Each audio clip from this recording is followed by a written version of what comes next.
Hey, Lashpreneurs, happy Monday to you. Today, we're going to talk about the sneaky clients.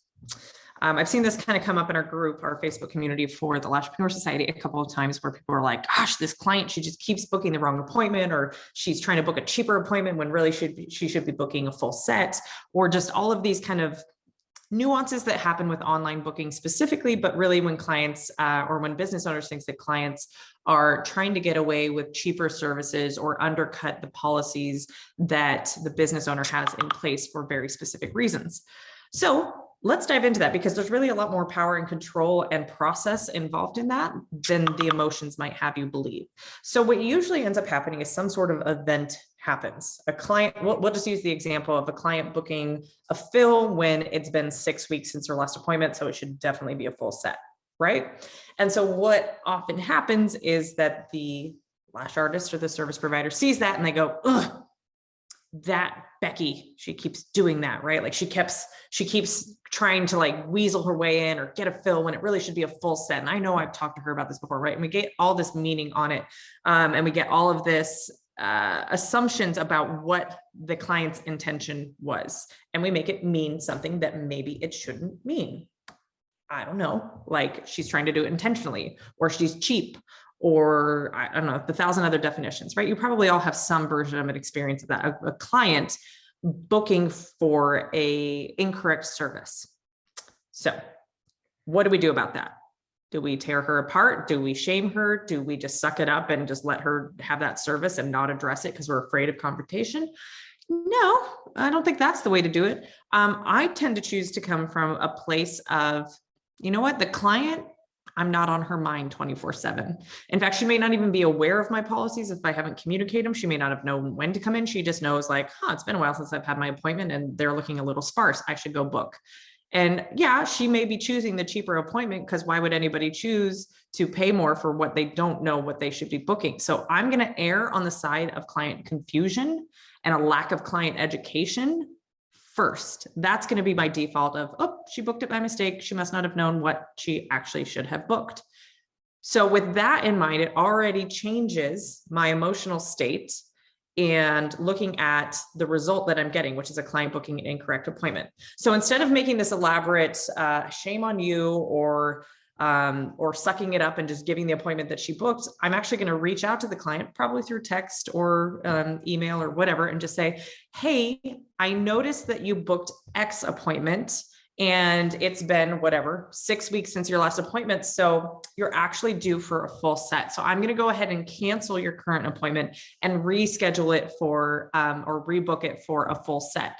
Or if you don't have time that day, I'm going to go ahead and cancel this appointment. I need you to go back in and book a full set, right? So we just start with that communication of, hey, it looks like you booked the wrong appointment. I'm going to go ahead and take the action to cancel the appointment and either do the service of booking the correct appointment, or if you don't have the time frame, like if you only have an hour window and she needs a full set, then she can go back in and rebook it, right? The fear that tends to probably come up at this point is, she's not going to go then and book the full set because she has to pay for it and it's more expensive than the fill that she booked. That is correct. So chances are this client was not all that serious about continuing investing in this treatment ongoing. Otherwise she should have pre-booked, right? That would have been the first step, is why didn't she pre-book? But even so, there has to be a consequence for them to continue to do the desired behavior, which is them pre-booking out their appointments. I mean, at least one appointment ahead, but obviously we can get 2 or 3, great. And if not, then we need to tell them by what date do they need to book their fill appointment by in order to still be considered a fill, right? When we set that expectation at the end of their previous appointment, then all we need to do as service providers and business owners is just keep them accountable and reiterate what we've already reiterated and enforce it. Right. So it doesn't become this moral, ethical, don't want to upset a client thing. It is just operating in integrity and following through with what you have already established is the expectation. So I'm going to go back to the checkout process of said client who ended up booking the wrong appointment. And I'm going to look back at, did I communicate when she needed to come back in by in order to be considered a fill still? Now, in my business, I did that at every single appointment. My goal was to get every single client to pre-book out at least one appointment every time they checked out. Okay. So when they couldn't, some people don't know their schedule that far in advance. Some people don't know their childcare. We're getting into summer months where kids are, all over the place. And so some clients just are resistant to booking out in advance. I would always try to advise them and educate them as a best practice. It's better to have something on the schedule and change it than it is to have nothing and get to a point where they may need a full set instead of a fill because you're getting booked up. So you always want to educate the client on what is the best practice and your recommendation. You are the expert of your business and your results and the maintenance fills, right? So it is in your best interest and the client's best interest to follow what you have to say and for you to communicate that. So if there is resistance and she's like, I just can't book out. And it's not necessarily due to her being unhappy with the results. If she's unhappy with the results, I would actually try to address that in that moment rather than let her walk out the door. You can kind of tell when you show a client the results and they seem a little underwhelmed. Don't avoid that conversation. That is your opportunity to save that client before they walk out the door. If they walk out the door unhappy, you're going to have a much harder time trying to get them back in the door. You could even say something along the lines of, it seems like you're a little underwhelmed with the results. Is there any sort of constructive feedback you want to give me that we might be able to, adjust? Maybe not today, but I can get you in later this week for a 30-minute quick fix. Totally on me, but don't let a client leave unhappy if you know she's unhappy, right? And so offer the opportunity to correct whatever the unhappiness is in that moment rather than, feeling like you're confronting her, like she's unhappy. You're going to lose that client if she walks out the door unhappy. So if it is because she doesn't know her schedule, then the language you can use is, okay, I totally understand, you're not able to pre-book today. What I want you to know is that you have to book your next appointment to come in no later than June 30th, right? If you're trying to book any appointment after June 30th, just know you need to book a full set. It's going to be a full set by that date. So if you're going to come in before June 30th, great, you can book XYZ appointment. But if it's after June 30th, it's going to need to be a full set. And then we're done. We check them out, wish them well, say, you'll get our follow-up email and our reminder email or whatever.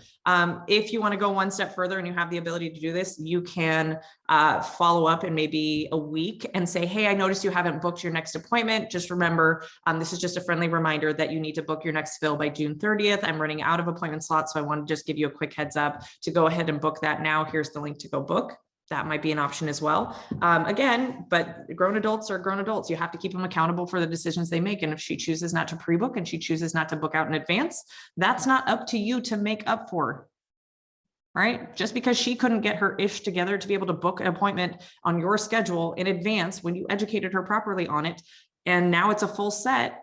Sorry, Charlie, that's the consequence. You should have followed what it told you to do. Right? It's like a kid going up to touch the oven or the stove, and you've already said it's hot, don't touch it, yet they still touch it. Life gives you the consequences that are appropriate for the actions or behaviors that are unwanted.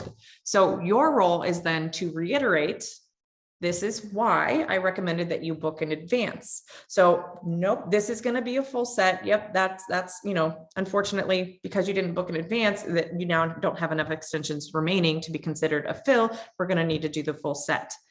You may lose that client, and that's okay, because that is the natural consequence of somebody not following what is your advice and your guidance as the expert business owner, right? Because ideally we are getting people in our business that can create stability for the business, meaning that they want to continue to come back for their recurring fill appointments time and time and time again. So if we have people in our business that are not that type of client and they self-weed themselves out because they don't follow policies, because they don't follow your advice, because they're not pre-booking out, and then it's too late and they want you to accommodate their poor decision-making, that's not something that you have to or should accommodate. Because again, even if you made an exception for that one client, you have now made it clear that you will make up for whatever policy she violates, that you will make it right for her. And it's hard to have stability in your business when you are actively self-sabotaging what you're trying to create.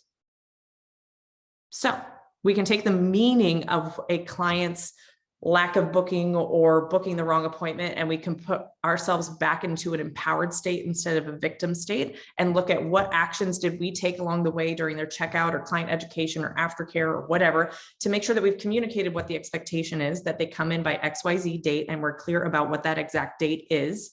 Right. And then if you want to go a step further and remind them, if you haven't seen their appointment come through in a week and they have another week to go, to give them just a heads up That's totally optional. If you have the time and capacity to do that, totally not necessary to.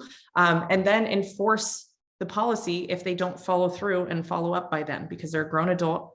If they forget, there's a consequence to forgetting, which is why you recommended they pre-book at checkout to begin with. So that's kind of my advice on how to not take so much meaning from a client booking an incorrect appointment, because even if they are trying to be cheap and get the cheaper appointment and not follow your directions, by you enabling them and making it okay and just kind of getting walked all over for them to go do that, it's not needed and it's not necessary. And it's not in the best interest of the business. So I would go ahead and just go under the assumption that they booked the incorrect appointment because they didn't know what appointment to book, and cancel the appointment and rebook the correct appointment. Right. So if it's say you have a 1 to 2 week fill and a 3 to 4 week fill, and they book the 1 to 2 week fill, but it's been 3 to 4 weeks, I would go in and change it to a 3 to 4 week appointment, and just, again, give them a heads up. Hey, saw that you booked a wrong appointment. It's actually 3 weeks by this time. Let me know if you want to come in sooner. We'll change it back to a 1 to 2 weeks. You would need to come in by XYZ date, but for the date and time that you chose, it's actually this service, right? Instead of you having to flex on what service it is. All right. That's all I got for you guys today. I will see you next time. Have a good one.